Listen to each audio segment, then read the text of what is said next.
जय हिंद दोस्तों। डिस्क्लेमर पढ़ लीजिएगा, मैं सेबी पंजीकृत सलाहकार नहीं हूं दोस्तों। ओला इलेक्ट्रिक में कई सारी खबरें निकल के सामने आ रही हैं दोस्तों। शेयर होल्डिंग पैटर्न का भी अपडेट निकल के सामने आ रहा है और सबके बारे में इस वीडियो में हम लोग बात करेंगे। और कुछ भावेश अग्रवाल का कुछ जो है एक्स पे पोस्ट या कह लीजिए बयान भी निकल के सामने आ रहा है, उसके बारे में भी यहाँ पे बात करने वाले हैं। और शेयर सस्टेन भी कर रहा है तो इसके बारे में भी बात करेंगे, ठीक है ना। सबसे पहले शुरू करेंगे यहाँ पे खबरों से। देखिए आज का पहले ट्रेड इन्फॉर्मेशन देख लेते हैं। Sorry, trade info trade information की बात करेंगे तो 33 रुपये पे करेंट प्राइस ट्रेड करता हुआ इसका दिख रहा है। आज इसमें थोड़ी सी तेज़ी देखने के लिए मिल रही है, 0.7% की। मार्केट भी आधे परसेंट प्लस में है तो उसका भी असर है, ऐसा नहीं कि एकलौता ये भी भागा है। 5 करोड़ इक्विटी शेयर आज टोटल ट्रेड हुए हैं। 162 करोड़ रुपए के टोटल शेयर यहाँ पे बाय सेल होते हुए हम लोगों को दिख रहे हैं। और 25% का यहाँ पे डिलीवरी परसेंटेज देखने के लिए मिल रहा है। सर्किल लिमिट अभी भी 10% का ही है, मैं चेक कर लूंगा, अगर बढ़ा होगा तो फिर मैं आप लोगों को इसको जो है बताऊंगा, ठीक है ना।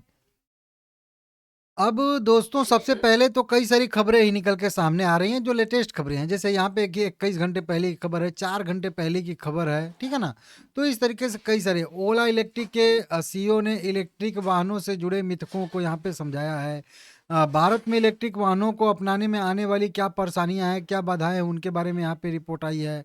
उसके बाद अगर देखेंगे यहाँ पे तो सीईओ का कहना है कि पेट्रोल की तुलना में इलेक्ट्रिक दोपहिया वाहन चलने में लगभग 90% सस्ता है। मतलब ये कह रहे हैं कि जो चलने में लागत लगती है उसमें जो है बहुत सस्ते हैं, और इस पे यहाँ पे बताया भी जा रहा है। हाँ, यहाँ पे भी कुछ न्यूज आ रही है कि ओला इलेक्ट्रिक के स्कूटर में एक जो है अचानक से आग भी मतलब लगी है, इस तरीके से वो भी जो है दिक्कत अभी भी बनी हुई है। खबरें आई जाती हैं कहीं ना कहीं घूम फिर के।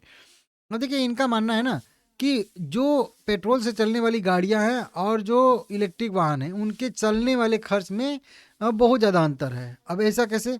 क्योंकि मान लेते हैं कि अगर कोई भी मतलब बाइक है 50 किलोमीटर प्रति घंटे की स्पीड से चलती है तो 1 लीटर में वो 50 किलोमीटर चलती है। और जब पेट्रोल का अगर हम लोग मतलब प्राइस 100 रुपये मान के चलें तो पर किलोमीटर लगभग 2 रुपये का खर्चा आएगा चलने में आप लोगों को, ठीक है ना।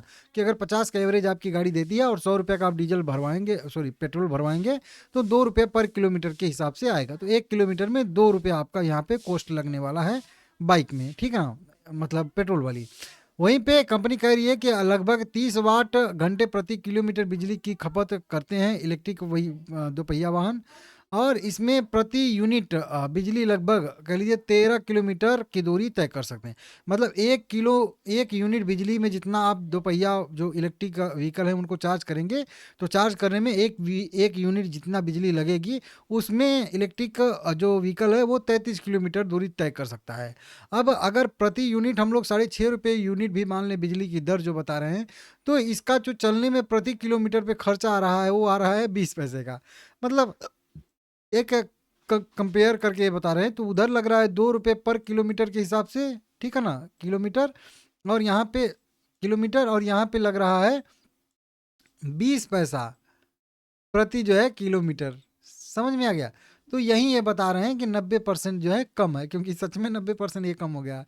कहाँ पे 2 रुपया और कहाँ पे 20 पैसा, समझ रहे हो आप लोग। लेकिन और भी चार्ज आ जाते हैं, क्योंकि अगर 2 रुपये में वहाँ पे चलेंगे लेकिन यहाँ पे भी 20 पैसे में चलेंगे चलेंगे चलेंगे, लेकिन एक बार जब बैटरी बदलवाना पड़ता है तो उसका भी एक बार वन टाइम कॉस्ट आता है कुछ करके, ठीक है ना। तो इस तरीके से हालांकि अगर वही लॉजिक देने चले तो वहाँ पे भी अगर देखेंगे तो मोटर बदलवाई जाती है, कई सारी चीज़ें होती हैं, मेंटेनेंस उसमें भी खर्चा लगता है, इसमें भी खर्चा लगता है।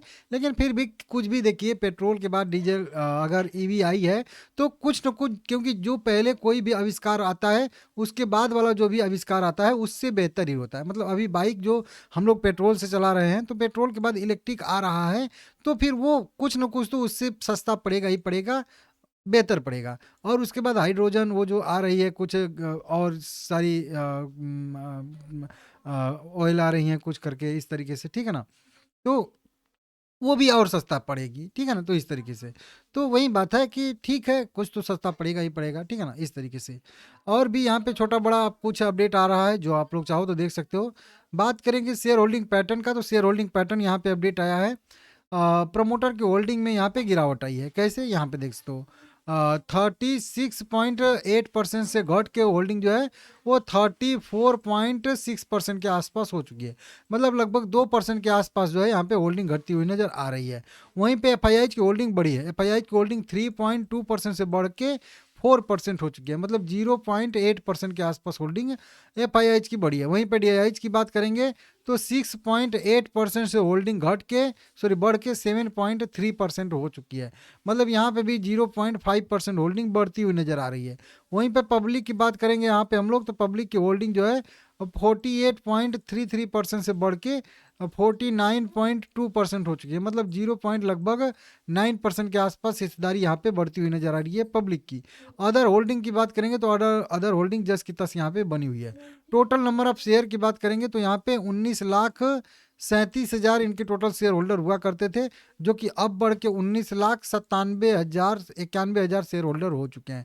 सीधा सीधा कह लीजिए यहाँ पे कि लगभग 50 से 55,000 शेयर होल्डर यहाँ पे बढ़ते हुए नजर आ रहे हैं।